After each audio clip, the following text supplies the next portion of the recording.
अस्सलाम वालेकुम व्यूअर्स, क्या हाल है। अल्लाह ताला आप लोगों को खुश व आबाद रखे। Welcome to kitchen with Bushra Azhar. आज मैं बनाने जा रही हूँ मूंग की दाल और ये बहुत ही ज़बरदस्त टाइप की रेसिपी है, तो मैं चाहती हूँ आप लोगों के साथ शेयर कर लूँ। तो इसके लिए मैंने एक बाउल मूंग की दाल ली है और इसको मैंने तकरीबन आधा घंटा भिगोया है। 20 मिनट भी आप भिगो सकते हैं, क्योंकि इसमें 1 घंटे तक पकना भी होता है। मैं इसको कुकर में नहीं बनाऊँगी, मैं इसको देचकी में पकाऊँगी। और इसके लिए मैंने एक स्मॉल साइज़ का प्याज लिया, उसको भी हाफ़ कर दिया है। और 3 अदद क्लूव्स जो हैं वो लहसुन के लिए है और आधा इंच का टुकड़ा अदरक अदरक का लिया है। 3 अदद सब्ज़ मिर्चें हैं और 1 अदद स्मॉल साइज़ का टमाटर है, छिलके उतार लिए मैंने। एक कनौर चिकन क्यूब है और हाफ़ ये खड़े मसाले हैं। तो इसमें थोड़ी सी काली मिर्च है, दालचीनी का टुकड़ा और हाफ़ टी स्पून ज़ीरा है और ये थोड़े से मेथी के दाने हैं। हाफ़ टी स्पून जो है वो नमक है, आप अपने टेस्ट के हिसाब से डाल सकते हैं और अगर कम या ज़्यादा हो तो बाद में भी बंदा ऐड कर सकता है। हाफ़ टेबल स्पून हल्दी है और हाफ़ टी स्पून जो है वो सुरख मिर्चें हैं, रेड चिली पाउडर और 1 टेबल स्पून ये चिली फ्लेक्स हैं, रेड चिली फ्लेक्स। तो आइए स्टार्ट करते हैं। बिस्मिल्लाहिर्रहमानिर्रहीम। एक देचकी में मैंने घी डाल दिया है, तकरीबन हाफ़ कप से भी थोड़ा सा घी डलता है इसमें। तो फ्लेम मैं ऑन करती हूँ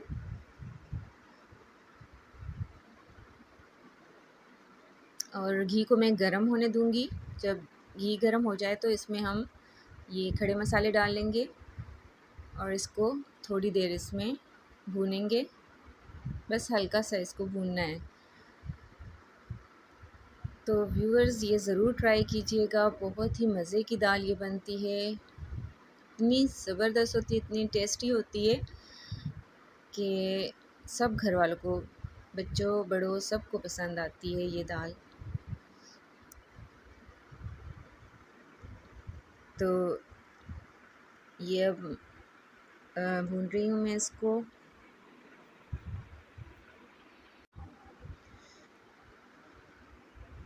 और इसमें अब ये मैं सारे मसाले डालूँगी, टमाटर प्याज वगैरह।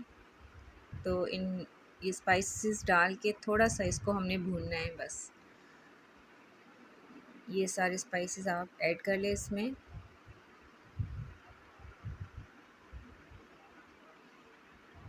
और बस इसको थोड़ा सा हमने मिक्स करना है। इसमें मैं तकरीबन 5 बाउल जो है, 5 कप मैं पानी के डाल रही हूँ। यानी कि 1 बाउल दाल है और 5 बाउल जो है वो पानी डाल रही हूँ। दाल से मैंने पानी निकाल दिया था, तो अब ये मैं इसमें ऐड कर लूँगी साथ ही। और इसको अच्छी तरह मिक्स करने के बाद हम फ्लेम को स्लो करके, बिल्कुल स्लो करके इसको हम कवर कर देंगे ऊपर से। तो इसको तकरीबन 1 घंटा हम देंगे। 1 घंटे तक ये पकेगी लो फ्लेम पे। 1 घंटा गुज़र चुका है, तो अब हम चेक करते हैं। तो ये देखिए माशाल्लाह से पानी भी, जितना हमें अब ग्रेवी चाहिए उतनी ही है और पानी भी ड्राई हो चुका है। तो ये देखिए माशाल्लाह से, और ये खाने में भी बहुत ही मज़े की होती है। तो अब मैं फ्लेम को ऑफ़ करूँगी और इसको डिश आउट करूँगी। दाल बिल्कुल रेडी है। ये आप चाहे तो नान के साथ भी खा सकते हैं, रोटी के साथ भी, चाहे तो चावल भी, वाइट चावलों के साथ भी। तो ये व्यूवर्स ये देखिए माशाल्लाह से। व्यूवर्स प्लीज़ मुझे अपनी दुआ में ज़रूर याद रखिएगा और मुझे फ़ीडबैक ज़रूर दीजिएगा और मेरे चैनल को सब्सक्राइब कीजिएगा, मेरी वीडियो को लाइक और शेयर ज़रूर कीजिएगा। तो अब मुझे ज़रूर बताइएगा ये कैसी लगी आपको रेसिपी। तो अब मैं इजाज़त चाहती हूँ, नेक्स्ट वीडियो तक के लिए अल्लाह हाफ़िज़।